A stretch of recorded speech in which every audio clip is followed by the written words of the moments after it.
오늘 이 예배에 나오신 모든 분들에게 살아 역사하신 하나님께서 말씀으로 찾아와 주시기를 축복합니다.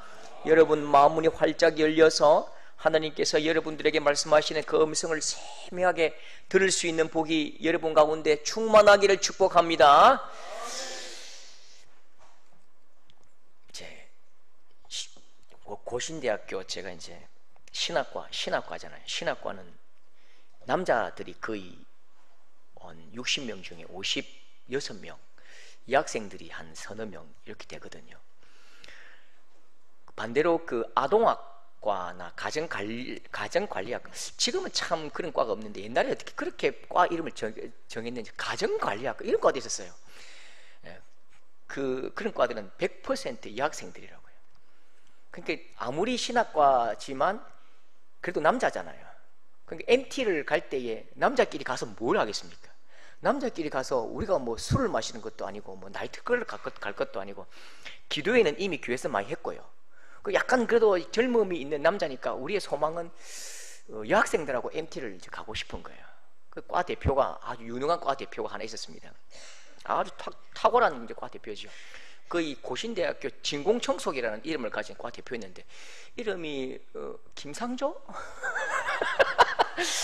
제가 이제 그 성사를 시킨 거죠. 성사를 시키고 버스를 대절해서 이제 갔죠. 가니까 이제 물론 참 여학생들이 센스가 있더라고요. 신학과 여학생들이 자기는 빠져줍니다. 자기들끼리 4명 어디 가더라고요. 가면서 제가 느낀 건데요. 버스를 타고 쭉 이렇게 올라가는데 어떤 한 무리가 와 저기도 교회 있다. 야 저기도 교회 있다. 야 저기도 교회 있네. 와 저 교회 진짜 멋지네. 와 저 돈 많이 들었겠다. 야 시골로 지나가니까 조그마한 교회가 있어요. 아 저 교회 저 몇 년 됐겠노. 야 저 교회 목사님 사례 나오겠나. 이렇게 이제 서로서로 이야기하는 거죠. 누굴까요? 신학과 학생들입니다. 신학과 학생들은 어디 저 교회네. 저 교회네. 감탄사를 계속 연발하는 거죠. 그러면서 저 교회의 목사님 사례비도 걱정하고, 또 큰 교회가 있으면 저 교회 빚 갚아야 될 건데 빚도 이제 걱정하고 이렇게 한다고요. 근데 거기에 약간 이렇게 어긋맞지게 또 다른 감탄사가 나오더라고요. 와 저거 봐 야 동화 같다. 동화 나라 안 갔나. 야 성 같다. 성 같다. 야 돈 많이 들었겠다. 저기 취재 가고 싶다. 지나가다가 유치원만 보이면 저기 취재가 가야지, 저기 취재해야지. 누굴까요? 아동학과 학생들이었다고. 아동학과 학생들은 유치원만 보이면 멋지다.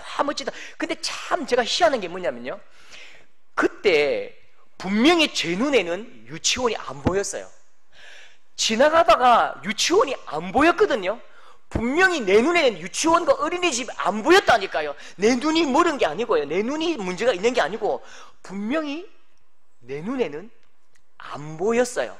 그런데 아동학과 내 옆에 앉아있는 친구가 저기 유치원 봐라 라고 하니까 그때야 내 눈에 그 유치원이 보이는 것입니다. 참 희한하죠. 여러분, 사람이 눈에 보이는 모든 것을 봅니까? 사람이 딱 보이면 다 봅니까? 아닙니다. 사람은 마음이 보는 것이 눈에 보이는 것입니다. 마음이 보지 못하면 내 눈에 상이 맺히지 않는다고요. 여러분, 본다는 게 뭐예요? 본다는 건 여러분의 상이 내 눈에 맺히고 내 뇌의 자극으로 다가온다고요. 그러면 내 마음에 의미가 없고 내 마음이 그걸 집중하지 않고 내 마음에 그것이 빨려 들어오지 못하면 내 뇌가 작동이 안 하는 거예요. 그러니까 내 눈에 상도 안 맺히는 거죠. 그러면 본다는 게 뭐죠? 본다는 건요, 마음이 보는 것이 진짜 보는 것입니다. 마음에 보여야 진짜 보인다니까요. 내 마음에 새겨져야 진짜 내 눈에 보이는 것입니다. 자, 오늘 말씀엔 수백 명의 사람들이 길을 걷습니다. 수천 명의 사람들이 지나갑니다. 예수님도 길을 걷고 있습니다. 아마 예루살렘으로 가시는 길이었겠지요. 제자들이 예수님과 함께 이런저런 이야기를 나누면서 그렇게 같이 걷고 있습니다. 제자들은 보았지요. 과거에 아마 며칠 전에 했던 것 같아요. 제자들은 보았던 그 기억이 머리에 가득 있습니다. 물고기 2마리와 보리떡 5개로 5,000명을 먹였다. 그리고 그 예수님을 왕 삼으려고 수천 명이 지금 박수를 치면서 왕 삼으려고 막 몰려오는 것입니다. 제자들은 또 보고 있습니다. 사실 눈에 보이지 않는 것이지만 제자들은 마음으로 이미 보고 있다고요. 예루살렘 성에 들어가면 영광스러운 보좌와 금자리와 은자리와 네 자리지요. 금자리, 은자리, 보좌, 그 네 자리다. 안 보이는데도 마음으로 이미 보고 있고 생각으로 보고 있는 것입니다. 그런데 예수님은 전혀 다른 게 보입니다. 자, 예수님은 뭘 보고 계시죠? 1절 같이 읽어볼까요? 시작. 예수께서 날 때부터 맹인된 사람을 보신지라. 자, 여러분 보십시오. 이 말씀을 읽을 때에 예수께서 주어지요. 그 다음에 동사가 뭐죠? 보신지라. 뭘요? 사람을 보신지라. 말씀을 읽을 때에 항상 강조점이 있습니다. 액센트를 잘 찍어야 돼요. 액센트를 잘 찍어야 말씀이 정확하게 들어온다고요. 예수께서 사람을 보신지라. 그 사람은 누구지요? 그 사람은 맹인이었다. 언제부터 맹인인데? 날 때부터 맹인이다. 그러면 중요한 말씀은 뭡니까? 예수님은 사람을 보신지라. 예수님은 사람을 보셨습니다. 예수님은 사람을 보셨다니까. 예수님의 온 마음은 사람에게 가득한 거지요. 예수님의 관심은 사람입니다. 제자들에게 이런 사람들은 누굴까요? 제자들에게 예수님의 걸음을 막는 이 사람들은 앞이 보이지 않는 이 사람 거린이죠. 거지죠. 오물덩어리죠. 오물덩어리. 예수님에게는요 보물덩어리라고요. 제자들에게는 지금 금자리, 은자리, 네 자리를 차지하는 길을 막는 이 맹인 거지는 오물덩어리, 예수님의 길을 막아버리는 이 사람은 오물덩어리지만 예수님께는 보물덩어리입니다. 그래서 예수님은 집중하시고 바라보시고 온 마음을 다 주신다고요. 여러분, 예수님의 관심은 늘 사람입니다. 대단하고 엄청나고 부유하고 높은 사람이 아니고요, 아무도 눈길 하나 주지 않는 그 사람을 집중하시고 온 마음을 다 주시는 거죠.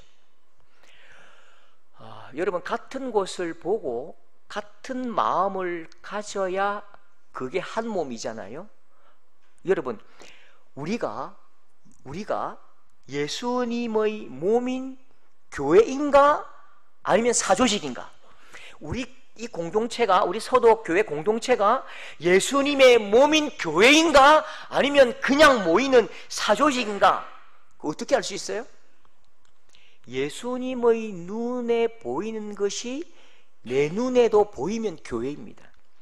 예수님이 소중히 여기시는 그 사람이 우리에게도 가장 소중히 느껴지고 보이고 온 마음과 정성이 그 사람에게 향한다면 우리는 교회가 된 것입니다. 그런데 예수님이 귀하게 여기시는 사람이 보이지 않고 다른 것이 자꾸만 우리 눈에 들어온다면 우리는 그냥 사교 모임이지요. 여러분, 예수님의 마음을 보십시오. 마태복음 25장 40절. 여러분, 이 말씀 간절히 기억하기 바랍니다. 이게 예수님의 마음이라니까요. 다 같이 시작. 내가 진실로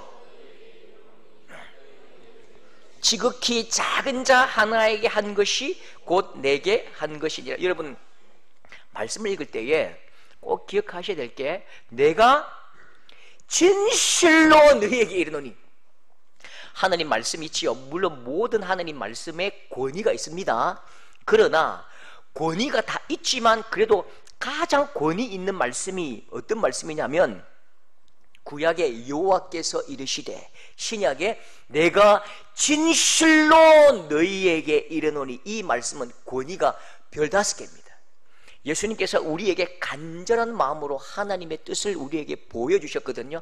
모든 말씀이 권위가 있지만 예수님께서 진실로 너희에게 이르노니, 이 말씀은 말씀 중의 말씀이고 하나님의 마음이고 예수님의 소망이라는 뜻입니다. 너희 중에 지극히 작은 자 하나에게 한 것이 곧 내게 한 것이니라. 여러분, 사람이 행복해야 하나님이 웃으십니다. 우리 교회 안에서도 성도가 웃어야 하나님도 웃으신다고요. 사람에게 말하는 것, 우리 성도에게 말하는 것, 성도에게 대하는 것, 그게 하나님께 대하는 것입니다. 내 옆에 있는 그 성도에게 한마디 던지는 것, 그게 곧 하나님께 말하는 기도요, 하나님을 대하는 나의 방식이고 태도라는 것이니까, 사람에게 행동하는 것이 곧 하나님께 행동하는 것입니다. 사람에 대한 나의 태도가 곧 신앙입니다. 여러분, 우리 교회는 예수님께 소중한 사람들에게, 하나님께 귀한 생명들에게 예수님의 시선으로 따뜻하게 손잡고 좋은 한마디, 격려하는 한마디 할 수 있는, 진실로 웃음이 넘치는 사람이 행복한 귀한 교회 될 수 있기를 축복합니다. 여러분, 말씀을 보십시오. 예수님이 보시니까 보입니다. 사실은 막 너무 기뻐가지고 막 마음에 가슴에 부풀어 있는 것이, 예수님이 금자리에 앉고 왼쪽 자리는 내가 앉아야지, 오른쪽 자리는 또 우리 내 친구 앉혀야지, 그러면서 막 가슴이 뜨거워지고, 예루살렘으로 가서 내 자리는 어딜까, 내 자리는 어딜까, 그거 생각하니까 앞에 있는 사람이 보이지 않았다니까요. 그런데 예수님이 가만히 뚫어지게 보시면서 발을 멈추실 때에, 그때야 제자들의 눈에 그 거린이 보이는 것입니다. 날 때부터 소경이었던 그 사람이 이제야 눈에 들어옵니다. 제자들 마음속에 있는 이 짜증이 보이십니까? 빨리 가야 되는데 이 오물덩어리가 왜 우리의 길을 막고 있냐. 그런데 예수님은 마치 보물덩어리를 보시듯이 가만히 보고 계시니까요, 짜증나는 거예요. 짜증나니까 짜증을 섞어서 예수님께 묻습니다. 2절에 랍비여, 이 사람이 맹인으로 난 것이 누구의 죄 때문입니까? 자기의 죄 때문입니까? 부모의 죄 때문입니까? 여러분, 이건 궁금해서 묻는 말일까요? 답을 아는데 묻는 말일까요? 답을 이미 압니다. 자기 마음속에 이미 답이 있다고요. 자기 마음속에 이미 답을 정해놓고 저런 죄인 똥덩어리를 왜 예수님이 집중하시고 저 오물덩어리 앞에 왜 예수님이 보물덩어리 보듯이 그렇게 가만히 발을 멈추고 계십니까? 궁금해서 묻는 게 아니에요. 이미 자기들 속에는 답이 있습니다. 유대교 전통에 따르면 그렇게 고통을 당하고 안전뱅이고 눈이 멀고 심각하고 이해 안 되는 희귀병에 걸리는 것은 부모의 죄이든지 아니면 자기가 죄를 지어서 저렇게 저꼴로 산다라고 그렇게 믿었다니까요. 모든 사람들이 저꼴로 사는 것은 죄 때문에 그렇다고 다 그렇게 믿었다니까요. 정말 그렇게 믿었습니다. 유대교 속에서 그렇게 믿어왔다니까요. 이 제자들은 정말 저 사람이 당하는 모든 불행은 저 사람이 죄를 지었기 때문에 그렇다고 예수님도 한번 말씀해 달라고요. 예수님도 한번 저 사람의 죄인이라고 한번 말해 달라고 그렇게 다그치고 있는 것이죠. 불행을 당해 죽을 고통 속에 있는 사람에게 죄의 결과다, 그건 신의 뜻이다, 하나님의 심판이다, 그렇게 모진 생각을 하고 모질게 말하던 시대가 바로 이 시대입니다. 종교의 이름으로, 신의 이름으로 더 괴롭힌다고요. 신의 이름으로, 하나님의 이름으로 더 아프게 합니다. 여러분, 이게요 우매한 종교의 폭력입니다. 여러분, 종교 중독 아십니까? 우매한 종교 중독. 종교에 중독되는 사람들의 큰 특징이 뭐냐면 자기가 가지고 있는 종교를 가지고 다른 사람들을 항상 신의 이름으로 판단하고 평가하고 심판합니다. 폭력성이 드러나는 거지요. 폭력을 행하는데도 신의 이름으로 그냥 막 때려 부수른다고요. 안 그래도 힘들어 죽겠는데요, 안 그래도 내가 지금 살기 싫은데, 안 그래도 내가 지금 막 죽고 싶어, 괴롭고 땅을 치면서 머리를 찧어 죽고 싶은데 신의 이름으로 또 다시 또 한 번 죽이는 거죠. 여러분, 이게 종교 중독입니다. 굉장히 위험한 폭력성입니다. 제가 오래전에 그 부산에 사회 갈 때에 우리 집사님이 암에 걸리셨어요. 갑자기 간암이 오셔가지고, 간암에 걸려가지고 간암이 되니까 막 깜짝 놀랐죠. 가슴이 철렁 내려앉았다고요. 다 같이 가서 이제 교역자들이 그 신방을 하는데 그 같이 웃고 즐겁게 기도하고 막 같이 담소를 나누는데 한번 친구분이 한번 오십니다. 거룩한 친구분이 오시더니, 친구야, 잘 생각해봐라. 하나님께 잘못한 게 없나? 하나님께 잘못한 게 없이 어떻게 이런 일이 너한테 있겠노? 진짜 그 사람을 막 죽이고 싶더라고요. 잘못했다고 암 걸리게 하시는 분은 아버지가 아니지요. 잘못했다고 암 걸리게 하시는 분이 하나님 아버지시겠습니까? 절대로 그렇지 않지요. 절대로 암 걸린 것은 그분의 잘못이 아닌 거예요. 근데 알 수는 없어요. 왜 그런지 알 수는 없어요. 그러나 확실한 것은 그 사람이 잘못한 결과는 아니라니까요. 선배 한 분이 저 안동 어디 기억이 안 납니다만 안동 어디 면 소재지에 있는 교회 갔는데 저한테 전화가 왔어요. 상조야, 내 진짜 이상한 것 봤다. 형님 왜요? 하니까 우리 장로님 권사님들이 병원에 입원했는데 전부 다 비밀을 지킨대요. 병원 입원하고 한 달씩 병원 입원했는데 전부 다 미국 갔다, 뭐 딸 집에 갔다, 이야기를 안 하는 거예요. 그리고 왜 안 오시느냐 전화를 하면 전부 다 막 전화를 안 받고 그냥 끊어버리고, 내 딸 집인데요, 서울인데요. 갔다 오면 막 배째 있고, 갔다 오면 막 눈 또 이렇게 수술해 있고, 너무 궁금했대요. 그래 진짜 이상해가지고 그 한 분을 불러가지고 악착같이 찾아가지고 병원 신방을 했대요. 들어가는 순간 이 집사님이 막 마치 막 들킨 듯이 후들짝 놀래가지고 은놈이 이야기합니까? 은놈이 이야기합니까? 자기 화를 내더래요. 그 목사님 너무 충격인 거예요. 우리 선배가 너무 충격을 받아가지고 목사가 오면 목사님 왜 오셨어요? 연락도 안 했는데 이렇게 해야 정상적이잖아요. 그러니까 화를 내면서 누가 이야기했냐고 막 화를 내더래요. 진정해 보시라고. 왜 그러시냐고 하니까 은퇴하신 앞에 목사님들이 항상 자기들이 그렇게 가르쳤대요. 원인 없는 결과가 없다. 네가 이런 병이 있는 것은 하나님이 너를 치시는 거다. 이유가 있다는 것이야. 영적이지 않은 것이 없다. 모든 것은 다 하나님의 손 아래에 있고 하나님의 통치 아래에 있기 때문에 하나님께서 너를 만지시고 하나님께서 너를 이렇게 다듬어 가시기 때문에 너에게 병을 주시고 너에게 이렇게 큰 환난을 주신다고 그렇게 가르쳐 왔던 것이요.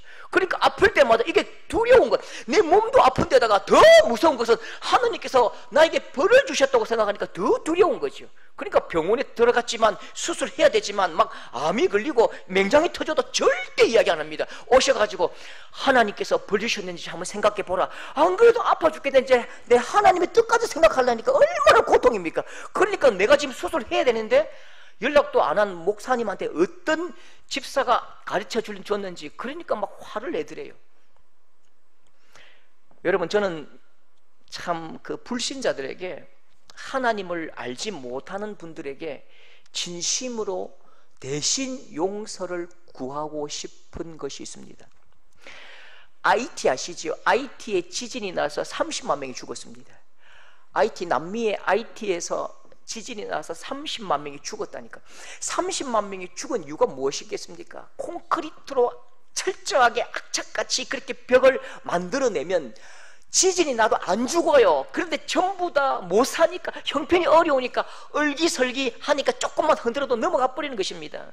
가난이 원수지요.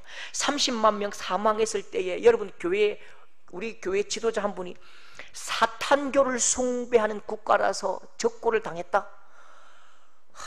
정말 IT 국민들에게 죄송합니다. 터키 지진 났을 때에요, 이슬람 숭배하는 나라라서 하나님께서 치셨대요. 정말 죄송합니다. 절대로 그렇지 않습니다. 최근에 이태원 참사, 이태원에서 젊은이 150명이 압사당해서 이 생명을 잃었는데, 할로윈데이 귀신잔치에 그들이 참석해서 귀신놀이 하다가 하나님께서 벌을 주셨다. 절대 그거 아닙니다. 우리 예수 믿는 사람들이 절대로 그렇게 말하면 안 된다니까요. 하나님도 아닌데 왜 우리가 심판하려 합니까? 우리가 하나님도 아닌데 왜 판단합니까? 종교성이 강화되면 폭력성이 나타납니다. 종교성이 강해지면 배타적이 되고 폭행을 하되 그 폭력을 당연한 것으로 여긴다니까요.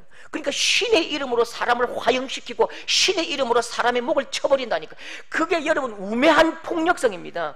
여러분, 진짜 진리가 뭐지요? 우리가 믿는 예수 신앙이 뭐지요? 우리가 예수 신앙, 예수 그리스도가 진리라고 말할 때 진리가 무엇입니까? 요한복음 8장 32절 다 같이 읽겠습니다. 다 같이 시작. 진리를 알지니 진리가 너희를 자유롭게 하리라. 진리를 알지니 진리가 너희를 자유롭게 하리라. 진리는 우리를 자유롭게 합니다. 진리는 폭력으로 진리를 유지하지 않습니다. 진리는 배타적으로 다른 모든 것들을 잘라내면서 이게 진리다라고 말하지 않는다니까요. 여러분, 금은요, 황금은 다른 것들을 불순물을 제거하면서 이게 순금이다 말하지만 그건 황금 이야기죠. 다이아몬드는 그렇게 해요. 우리가 믿는 예수 그리스도, 그분은 다른 것들을 잘라내면서 이게 예수 그리스도 진리라 그렇게 표현하지 않는다니까요. 땅이 아무리 문제가 많아도 하늘이 땅을 감싸버리지요. 저 높은 우주에서 이 땅을 보면요, 아무것도 아닌 것입니다. 바다가 냇물을 품어버리지요. 바다가 냇물을 품으면 냇물에 어떤 오염도 어떤 찌꺼기도 아무것도 아닌 거지요. 진리가 너희를 자유롭게 하리라. 진리의 장엄함으로, 진리의 장엄함으로 이 모든 것들을 덮어낸다고요. 수렴한다고요. 여러분, 진리는 우리를 자유롭게 합니다. 이건 예수 그리스도 안에 있는 자들은 진리의 중심에 섰지만 예수 그리스도의 밖에 있는 자들도 동일한 것입니다. 진리는 우리 모두를 자유롭게 하는 것입니다. 여러분, 하나님께서 우리를 고난받는 사람 앞에 세우신 이유가 있습니다. 주님의 이름으로 심판하고 판단하고 판결자로 세우신 것이 아니고요, 판결자요, 심판자는 오직 하나님 한 분이십니다. 하나님께서 판단하시고 하나님께서 심판하시지요. 하나님이 왕이시기 때문에 예수님이 판단하시는 것입니다. 그러면 우리는 다른 부르심이 있다고요. 그게 뭘까요? 이사야 40장 1절, 우리의 부르심입니다. 이 땅에 우리를 내려놓으실 그 이유라고요. 다 같이 시작. 너희의 하나님이 이르시되, 한 번 더 합시다. 시작. 너희의 하나님이 이르시되 너희는 위로하라. 예, 위로하고 살리는 것이 우리 일이라니까요.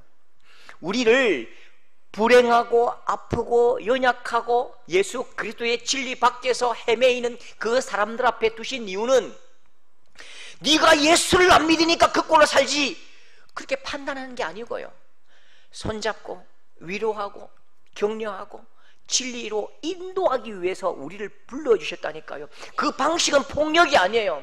위로라니까요. 위로로 주님의 그 거룩한 진리 앞으로 인도하는 것입니다.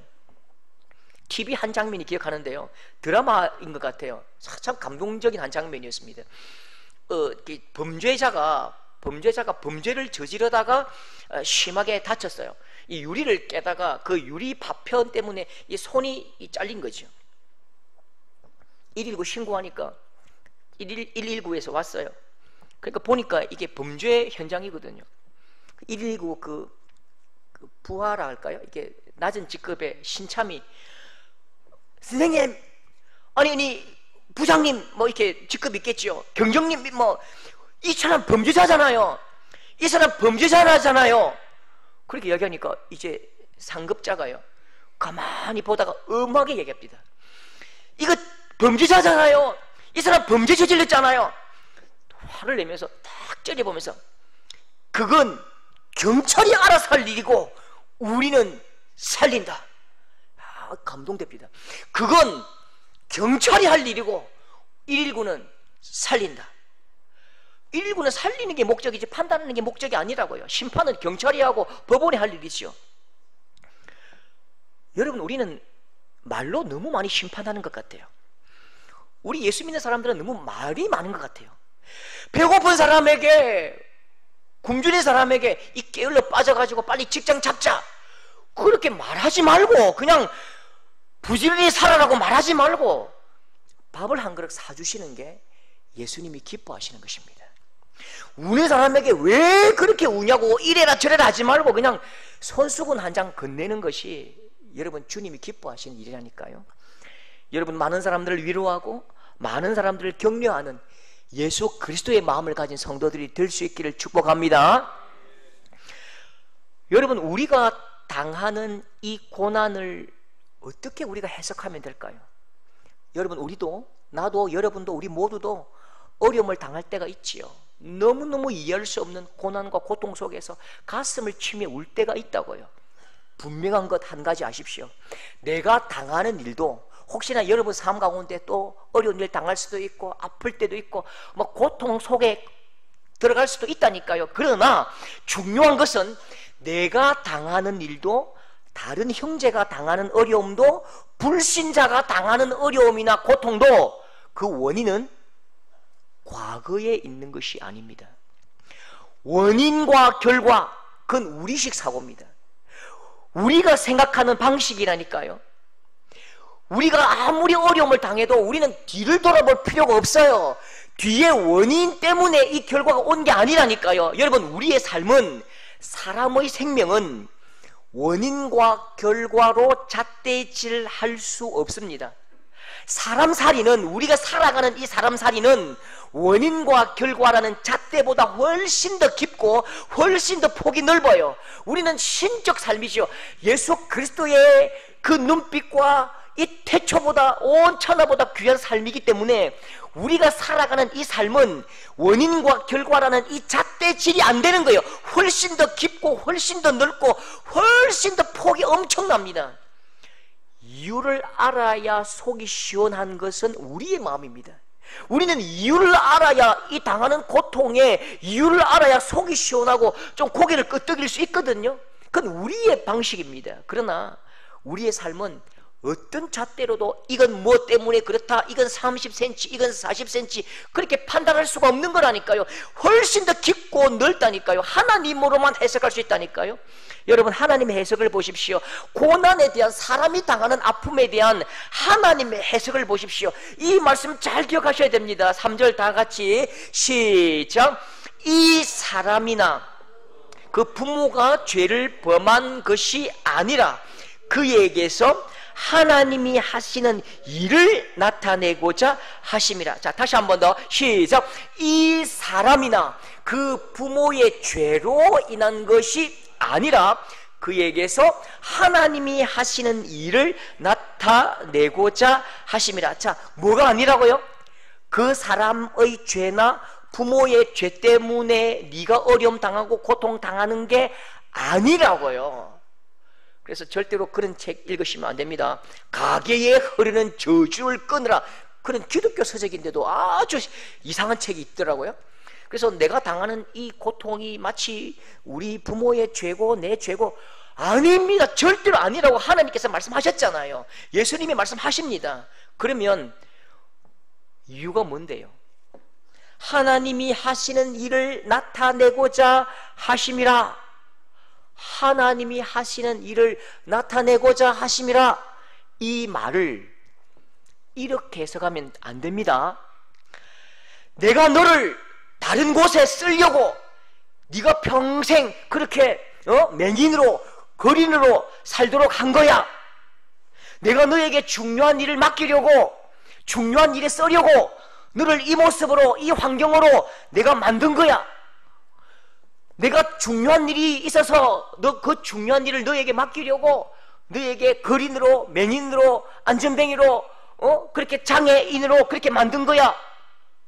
그렇게 말하면 안 된다니까요. 이 말씀은 그런 뜻이 아니에요. 그러면 하나님의 폭력이지요. 하나님의 폭력이라니까. 하나님은 내 이유를, 내가 가지고 있는 목적을 위해서 사람을 그렇게 함부로 다루시는 분이 아니라니까요. 여러분, 그렇게 말하기에는요, 사람이 당하는 고통이 너무 크잖아요. 삶의 무게가 너무너무 무겁잖아요.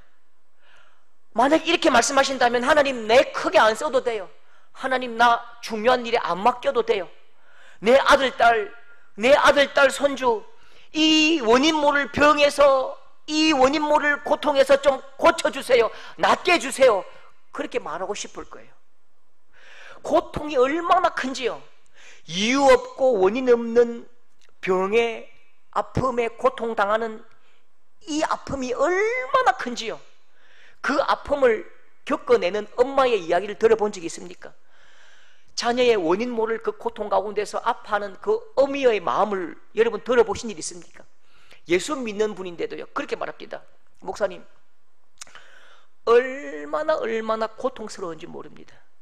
혹시 내가 예수 믿지만 내 영혼과 내 생명을 사탄에게라도 마귀에게라도 팔아서 내 아들 저 아들 좀 제대로 사람답게 당당하게 그렇게 만들고 싶습니다.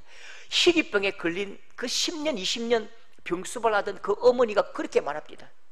그러니까 그 고통당하는 그 부모에게, 그 아이에게 하나님께서 당신을 큰 일에 쓰려고 하나님께서 이렇게 만들어 두셨습니다. 하나님께서 소중한 일에 쓰려고 이렇게 만들어 두셨습니다. 이렇게 말한다면 그건 하나님의 폭력이라니까요. 하나님은 그렇지 않습니다. 하나님이 하시는 일을 나타내고자 하심이라. 이 말씀은 그런 뜻이 아니에요. 나타내다, 보인다, 드러나다, 보여준다. 이 말씀의 핵심이 무엇입니까? 그 아픔 속에 내가 있다는 것입니다. 너무너무 힘들고 아프고 고통스럽고 처절하고 네 영혼마저도 마귀에게 팔았어라도 이 아들 구하고 싶지. 그 고통 속에 내가 있다고. 그 고통 속에 내가 드러나고 싶다는 말씀이에요. 그 고통을 통해서 하나님의 이름을 드러내려 하신다고요. 너의 아픔이 나의 아픔이야. 그 아픔을 통해서 내가 드러나고 싶어. 하나님의 가장 중요한 일을 이 아픔을 통해서 드러내 보이고 그 아픔 속에 심어 두시겠대요. 하나님의 살아계심과 역사하심을 드러내실 때에 너의 고난의 수레에 싣고 가겠다는 뜻입니다. 그 아픔 속에 하나님의 아픔도 같이 있다는 뜻입니다. 1960년대에 눈이 보이지 않는 소년이 있었습니다. 우리나라 분입니다. 아주 불쌍한 소년이었습니다. 부모가 일찍 돌아가셨죠. 더 불쌍해지셨어요. 13살에 돌에 맞아서, 눈에 맞아서 시력을 잃어버렸는데 부모마저 일찍 돌아가셨다고요. 기구한 운명이지요. 너무너무 가혹하지요. 이 불쌍함이 하나님 품속에 안겼습니다. 하나님 품속에 안기니까 이 눈이 보이지 않는 이 소년이 하나님의 품속에 있는 맹인이 된 것이요.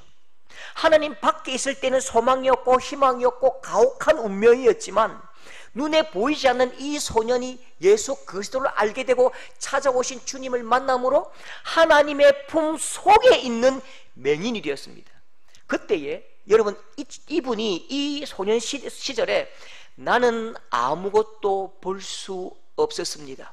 나는 희망도 없었고 소망도 없었고 오직 죽음만 내 앞에 보였습니다. 이렇게 평가하고 표현하던 그 사람이 하나님 앞에 자기가 주님 품에 안길 때에 어떻게 표현하냐면 내가 하나님 품에 안길 때에 나에겐 희망만 보였습니다. 나에겐 소망만 보였습니다. 예수님 믿고 예수님을 알게 되고 마음의 눈을 뜬 거지요. 하나님만 보이고 소망만 보였대요. 여러분 이분 누군지 아시죠? 미국에서 박사학위를 받았지요. 맹인 박사 1호, 백악관 장애인 정책 보좌관으로 수천만 명 아니 수억의 장애인들에게 희망을 선물합니다. 누군지 아시죠? 강영호 박사님. 눈이 안 보이시면서 저렇게 내 눈에는 희망만 보였다. 내 눈에는 희망만 보였다. 여러분 이분에게 하나님께서 네가 왜 시각장애인이 되었는지 이유를 설명해 주셨을까요? 한 번도 설명해 주신 적이 없습니다. 왜 내가 시각장애인이 되어서 이런 고통을 당했는지 원인은 여전히 말씀하지 않으셨습니다. 분명한 것은 네 영호야, 네 과거의 어떤 죄 때문은 아니야. 너 부모의 죄 때문은 아니야. 분명한 것은 그렇게 말씀하신 하나님께서 시각장애인이 되어서 그렇게 고통하던 그 시간을 보낸 이유는 말씀하지 않으시고 분명한 것은 내 손을 놓지 않으셨고 업어주셨고 안아주셨고 소망을 주셨고 희망을 주셨고 하나님의 사랑을 주셨다고요. 그때부터는 내가 보이지 않는 인생이 아니라, 맹인 보이지 않는 인생이 아니라 하나님의 꿈을 보는 인생으로 새롭게 해석되는 것이요, 하나님의 사랑을 보고 하나님의 온기를 느끼고 하나님의 희망과 꿈을 보는 새로운 사람으로 정반대의 인생으로 바뀐 것이요, 하나님의 가장 소중한 일, 연약함을 통로로 하나님의 가장 소중한 일을 드러내셨고 보이셨고 이 사람에게 하나님의 일을 맡기신 것입니다. 그때 이 사람은 그렇게 고백합니다. 나는 비로소 가장 위대한 사람이 되었다. 여러분 혹시 힘든 시간을 보내는 분이 계십니까? 힘든 어려움 속에 계신 분이 계십니까? 절대로 과거의 원인이 있지 않습니다. 절대로 죄의 결과가 아닙니다. 여러분의 잘못이 아닙니다. 여러분 이유를 찾지 말고 하나님의 손을 그 속에서 많이 느끼시는 여러분 될 수 있기를 축복합니다. 하나님의 품속에서 하나님의 온기를 느끼시고 그 속에서 하나님의 시각으로 하나님의 마음으로 새롭게 해석하는 여러분 될 수 있기를 축복합니다. 힘든 시간을 나와 함께 하시는 그 하나님, 힘든 시간에 나를 안고 내 손을 꼭 잡고 계시는 하나님, 내 아버지 하나님을 많이 누리시는 우리 귀한 복된 성도들 될 수 있기를 축복합니다.